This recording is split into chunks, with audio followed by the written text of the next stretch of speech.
अस्सलाम वालेकुम, कैसे हैं आप लोग? ठीक ठाक। आज हम अपनी बीकॉम फाइनल की कॉस्ट अकाउंटिंग का टॉपिक आगे प्रोसीड करेंगे। टॉपिक जो चल रहा है हमारा मटेरियल लॉसेस।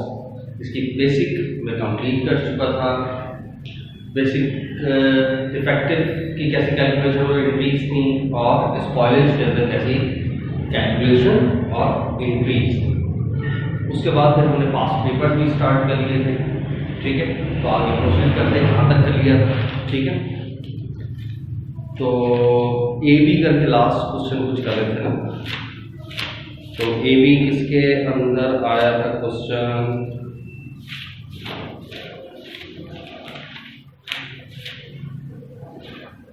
ये ए बी आया हुआ है 2018 के प्राइवेट में। तो ये हमने कंप्लीट कर लिया था। अब आगे देखते हैं कि और कब आया ये सवाल।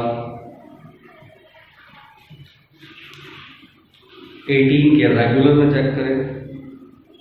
18 के रेगुलर के अंदर आया है 18 regular question number 4 18 regular question number 4 उसका part B. 18 regular question number 4। अच्छा जी, यहाँ से स्टार्ट करो। ठीक है, कोशिश करेंगे जल्द से जल्द। अभी शुरू के एक दो क्वेश्चन अगर होंगे तो हम पूरे कर रहे होंगे, उसके बाद सेम होगा तो फिर हम आगे स्टेप करेंगे। ठीक है, तो ये यहाँ तक नजर आ रहा है 2018 रेगुलर क्वेश्चन नंबर 4 उसका पार्ट बी। सही। अब सवाल पढ़ता हूँ, बल्कि पहले रिक्वायर्ड पढ़ लेते तो हमें करना क्या है। रिक्वायर्ड में कहता है increase in general to allocate the losses to number 1 to all job और नंबर 2 टू स्पेसिफिक जॉब। अब देखो ये दोनों चीजें आ रही हैं अलग अलग करके, यानी ऑल जॉब पे भी करना है और जॉब पे भी करना है और ऑल जॉब। ऑल जॉब मतलब क्या हो गया? FOH। सही है ना? ऑल जॉब का मतलब क्या हो गया? FOH पे भी करना है। अच्छा जी, देखो किस तरीके से बना। 2 जॉब और 2 FOH ये नॉर्मल चीज है। अब 2 जॉब और 2 स्पेसिफिक जॉब बातें की। All production, all over production, all job, FOH सभी की कहानी। अच्छा जी, करना क्या है? लिखा हुआ 80 यूनिट्स कॉस्टिंग ₹32,000 ₹32,000 वर रिजेक्टेड एज स्पॉइल्ड यूनिट्स। तो अब यहाँ पर खुद ही बता दिए कौन से यूनिट्स हैं? Spoiled units. कौन से यूनिट्स हैं? स्पॉइल्ड। तो स्पॉइलेज वाली कहानी होगी। ठीक है, अच्छा फौरन आपके दिमाग में आ जाता है यार स्पॉइलेज की बात चल रही है। जब स्पॉइलेज की बात चल रही होगी तो दूसरी एंट्री जो लॉस वाली थी उसमें करना क्या था? क्रेडिट में, भले 2 जॉब हो या 2 FOH हो, क्रेडिट क्या होगा? बताओ। जब याद है डिफेक्टिव के अंदर क्या होता है? दोबारा से रीवर्क, तो दोबारा से मटेरियल क्रेडिट, दोबारा से लेबर एक्रूड पेरोल, दोबारा से अपन इसके अंदर direct work in process create हो रहा होगा। ये चीजें याद रखनी है। तो जैसे स्पॉइलेज का जिक्र आ जाए यार फौरन याद आ जाता है, हाँ यार वर्क इन प्रोसेस क्रिएट होना। ठीक है, अच्छा उसके बाद कह रहा है विद सैल्यूज वैल्यू ऑफ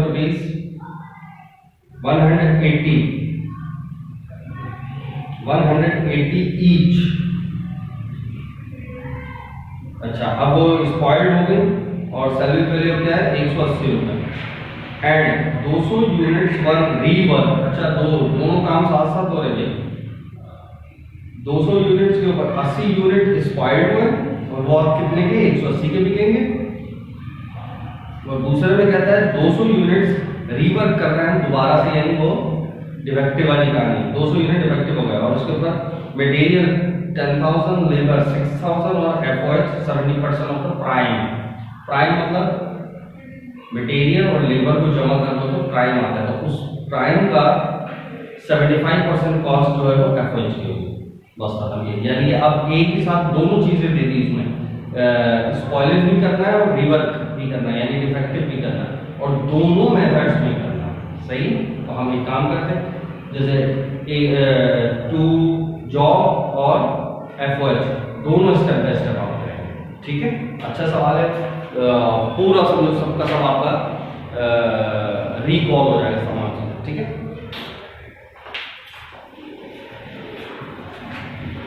अब यहाँ पर मैं कर रहा हूँ दोनों चीज। अच्छा, ये आप कैसे कर लेना, वैसे तो आपको कोई मसला नहीं है, आमने सामने लाजमी नहीं है, लेकिन कर लो तो कोई हर्ज भी नहीं है। आमने सामने पेजेस होगा, अलग अलग पेजेस।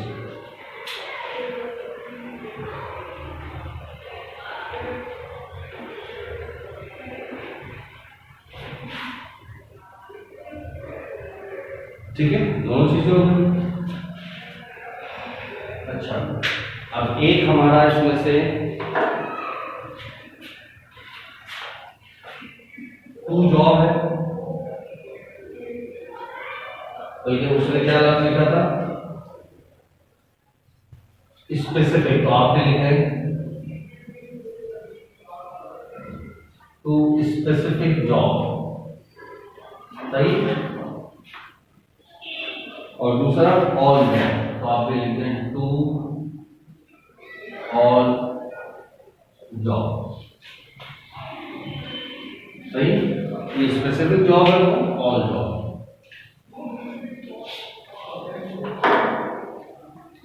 अब एंट्रीज पास करेंगे। ठीक है, अब एंट्रीज पास करने के लिए क्या क्या करेंगे। अब एक ही चीज आपको डिटेल के अंदर पता होनी चाहिए। पहला काम, मटेरियल डालते हैं, लेबर डालते हैं, और क्या इसके अंदर है नहीं, तो पहली एंट्री पास करने की जरूरत नहीं है। डायरेक्ट दूसरी एंट्री लॉस पर, और लॉस में भी सबसे पहले डिफेक्टिव की बात चल रही है, स्पॉइलेज की। स्पॉइलेज की तो आप यह स्पॉइलेज की पहली एंट्री पास करेंगे। ठीक है, अच्छा जी।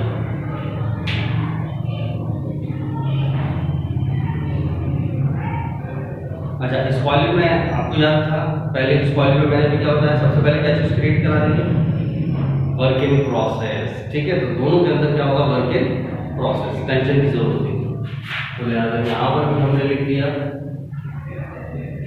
Work in process, work in process, work in process. ठीक है, दोनों के अंदर आ गए। और ये मटेरियल है, ये लेबर है, और ये एफओएच। ठीक है, सेम यहाँ पर भी यही आ जाएगा, work in process, work in process, work in process, material, labour, FOH. ठीक है, अच्छा, लाइन लगा लो।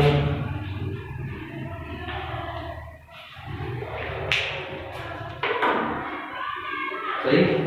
अच्छा, पहले स्पॉइलेज वाला टू जॉब होता है, तो वहां डेबिट क्या होता है, यार स्पॉइल्ड गुड्स। और जो एफओएच वाला होता है उसके अंदर क्या होता है,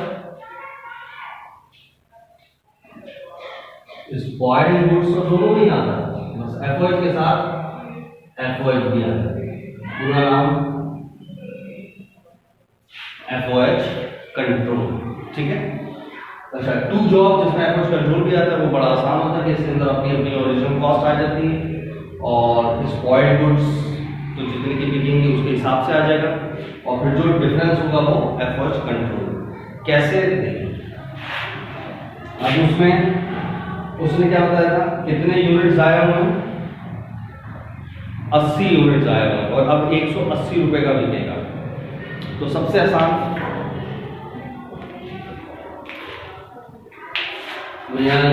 सबसे आसान चीज क्या है, कितने यूनिट आए हुए हैं, 180 मल्टीप्लाई, सॉरी 80 यूनिट आए हुए।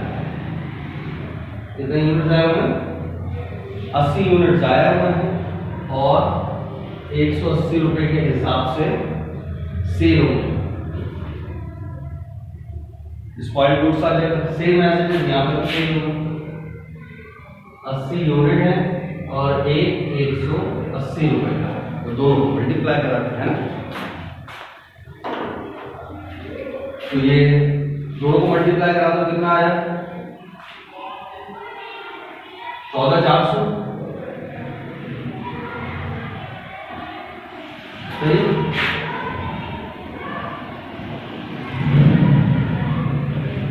यहाँ तो कोई टेंशन ही नहीं। अच्छा जी, अब आते हैं कि इसकी अपनी, ध्यान ये किससे होता है अपनी ओरिजिनल कॉस्ट। सही, अब यहां पर इनकी ओरिजिनल कॉस्ट तो नहीं लिखी,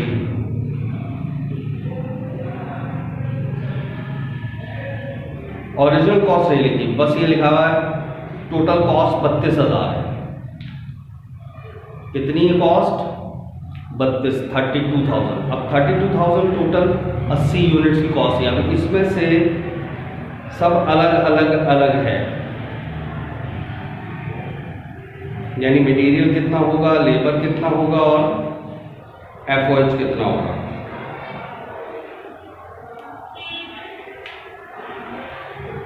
अब ये कैलकुलेट कर लेते हैं, ठीक है।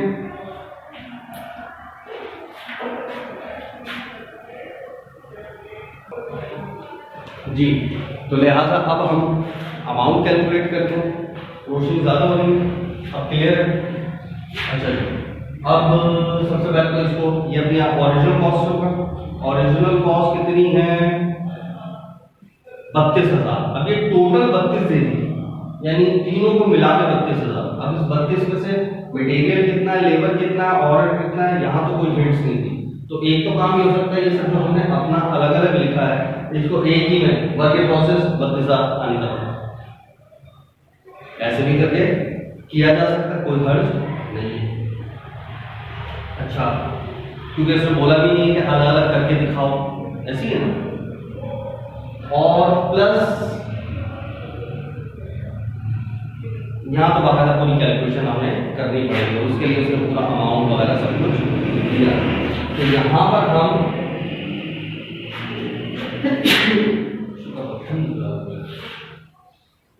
तो मैंने क्या बताया, यहाँ पर हम जब उसने नहीं बताया कि अलग अलग करके भी दिखाएं तो सिंपल वर्क इन प्रोसेस भी लिख सकते हैं, ठीक है। यानी मैं यहाँ पर एक काम करता हूँ, ये एंट्री यहाँ जगह है ना, यहाँ तक और करके मैं लिख भी देता हूँ। ये इनकी हम ऐसे भी लिख सकते हैं, spoiled goods debit, FOH, control debit और work in process credit. Work in process total कितना बताया उसने 32, 32 आपने लिख दिया, 32 है ना, हाँ सही 32,000। स्क्वायर गुड्स हमारा तो यही आ रहा है 14400, सही। और इसमें से ये माइनस कर दो, कितना बचा 17,600। ठीक है, तो डायरेक्ट सिर्फ ये एंटिटी हो सकती है, कोई हर्ज नहीं। लेकिन अगर आप चाहते कि नहीं हम यहाँ पर भी ये लिखे, तो देखो अगर सिर्फ यहाँ तक किया जाए तो इसके पास हमारे पास कोई हिंट मौजूद नहीं है, हम नहीं लिख सकते। लेकिन उसने एक हिंट के तौर पर नीचे रीवर्क के लिए दिया है कि हम मटेरियल इतना यूज करेंगे, लेबर इतना यूज करेंगे, एफओएच इतना यूज करेंगे।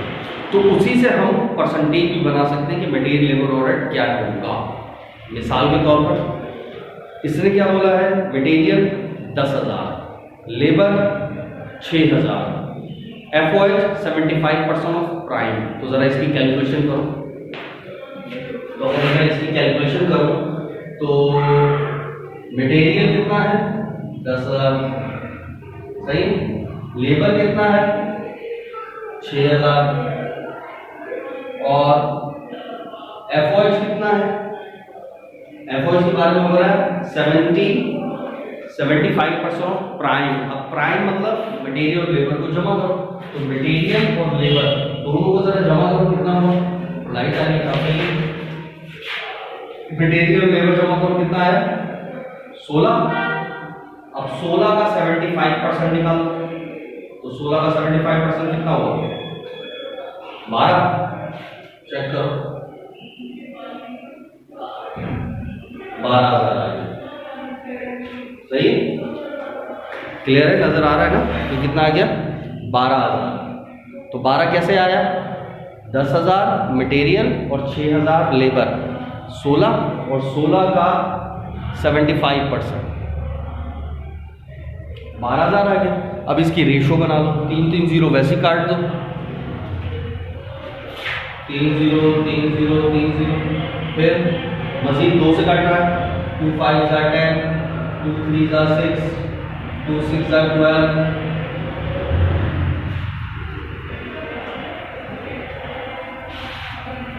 रेशो आ गई। अब 32,000 को इससे रेशो के हिसाब से निकाल, कैसे, मटेरियल कितना होगा, लेबर कितना होगा और एफर्ट कितना होगा। तो कितना था 32,000,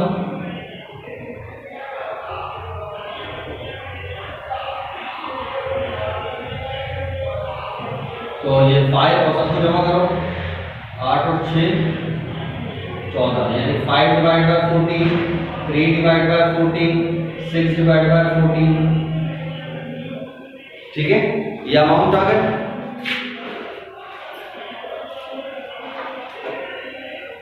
अब क्या करो, जरा कैलकुलेट करके देखो, 32,000 मल्टीप्लाई बाय 5 डिवाइड बाय 14, 11 4 28.5, तो 4 to 9 कर देते। अमाउंट हमेशा होल में लिखना। इसी तरीके से 32,000 मल्टीप्लाई बाय 3 डिवाइड बाय 14, 6 8 5 7। इसी तरीके से 32,000 multiply by 6 divided by 14 divide by 14, 13 7 1 4। जरा इन सबको सॉल्व करो, 11429 प्लस 6857 प्लस 13714, 32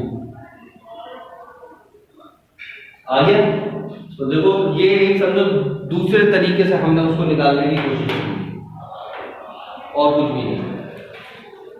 ठीक है, तो अगर हम इस तरीके से निकाल के भी हम अलग अलग लिखना चाहें तो भी लिख सकते हैं, और सबको एक साथ मिला के वो मैंने इनकी यहाँ पर मेंशन कर दी, ये भी कर सकते हैं। तो मेरे हिसाब से आपने ये वाली इनकी पास करो तो ज़्यादा बेहतर है, लेकिन एक बात मैंने लिख दी थी तो मैंने उसको भी एक्सप्लेन कर दिया कैसे निकाल सकते हैं। और अगर वो नीचे हिंट मौजूद नहीं होती तो फिर तो हम निकाल ही नहीं सकते थे, फिर वो 32 ही डायरेक्ट वर्किंग प्रोसेस टोटल ही आ रहा। ठीक है, कितना आ गया 11429 6857 13714। पहले इनकी क्लियर हो गई। अच्छा जी, अब दूसरे में क्या कह रहा है, वो दोनों में कर लिया हमने।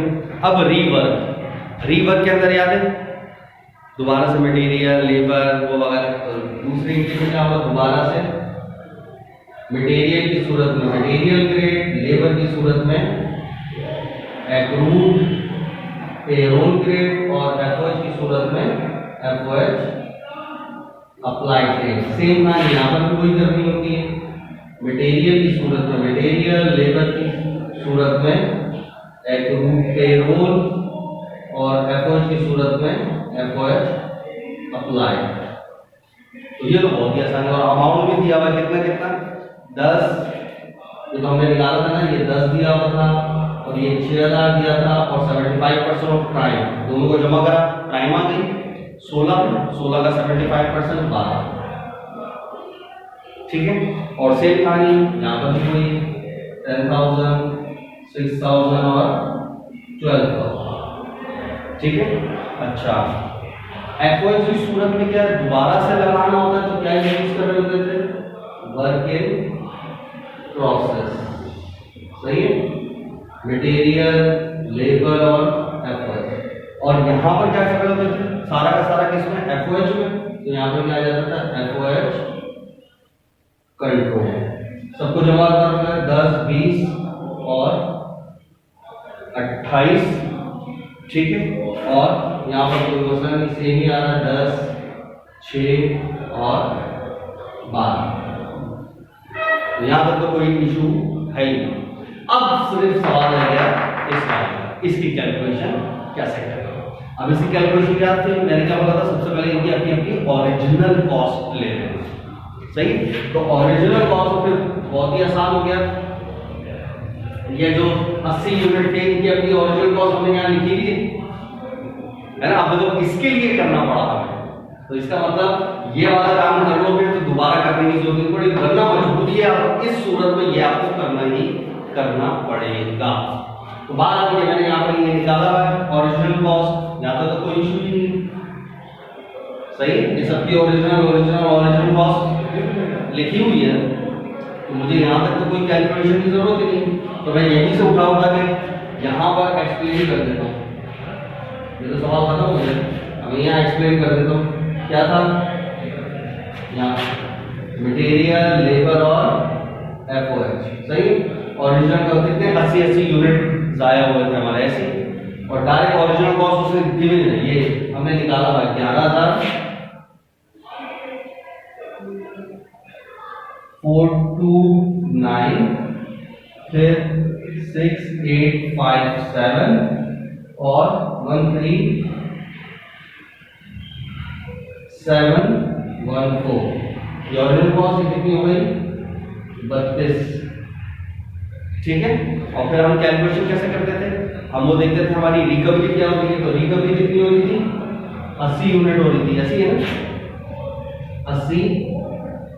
80 यूनिट जाया हुए थे और 180 रुपए का था, कितने हो गए थे, 14,400। और इसको डिवाइड कर देना इसकी ओरिजिनल से 32,000। तो अब ये देख लो रेट क्या बन गया,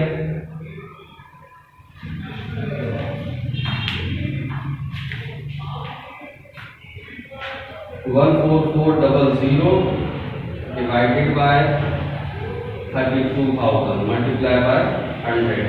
तो 45% हमें रिकवरी हो रही है हर चीज पर, तो इसके ऊपर कितना, 45%, 45%, 45%, जरा कैलकुलेट कर लेते हैं। तो कितना था, 11429 का 45%, यह आया 5143, यहाँ पर आ गया 5143। सेम एज फिर कितना है, 6857 का 45%, ये आ गया 3085 है ना, तो इसको 6 करो, 3086। और उसके बाद 13714 का 45%, यह है 6171, तो 6171। अब एहतियातन जरा इन सबको जमा करके देखो, कोई 14,400 आ रहा है, नहीं आ रहा, 5143 प्लस 3086 प्लस 6171, 14,400। ओके हो गया। तो देखो इसके लिए आपको ये वाली कैलकुलेशन करनी पड़ेगी, ये वाली कैलकुलेशन करनी, सही है। तो अच्छा है, अगर हमने यहाँ पर कर ली थी तो हमारा फायदा ही हो गया, या हमने डायरेक्ट उठा के वहां पर वो कर दी, वरना हम क्या कर रहे थे, इसके अंदर इसके जो पर यूनिट होते थे उसको उसके पर यूनिट से करते थे। तो देखो एक ही बात है, अगर आप पर यूनिट ले रहे हैं तो वहां का भी पर यूनिट लेंगे, यानी ओरिजिनल कॉस्ट के पर यूनिट को जमा कर रहे थे, और जो रीसेल हो रही थी हमारी, जो रिकवरी हो रही थी, उसका भी पर यूनिट लेते थे। तो मैंने वहां से रेट बनाया। बात है कि अगर आप पर यूनिट से रेट बनाओ या उनके अमाउंट से रेट बनाओ, बात तो ये कि जो हमें आसानी थी, यहाँ पर हमें पर यूनिट नहीं गिवन थे, अमाउंट गिवन था, हमने इनके भी अमाउंट लिए और रिकवरी का भी अमाउंट लिया, रिकवरी का भी अमाउंट लिया और ओरिजिनल कॉस्ट का भी अमाउंट किया। चाहते तो हम यहाँ पर यूनिट यानी कितना था 180 लेते, तो ओरिजिनल कॉस्ट के भी पर यूनिट्स को जमा करना, यानी इन तीनों के पर यूनिट्स को जमा करना पड़ा। सही है, तो जो चीज गिवन थी हमने उसके हिसाब से, लेकिन बात एक है पर यूनिट से रेट बना लो या कॉस्ट से रेट बना लो, जो तुम्हें गिवन हो उसके हिसाब से समझो, अपने आप को मुश्किल में डालने की जरूरत। ठीक है, तो अच्छा सवाल था, पूरा समझो, जितना बेसिक किया था सब रिपीट हो गया इससे। ठीक है, इसको देख लो। सही, अल्लाह हाफिज़।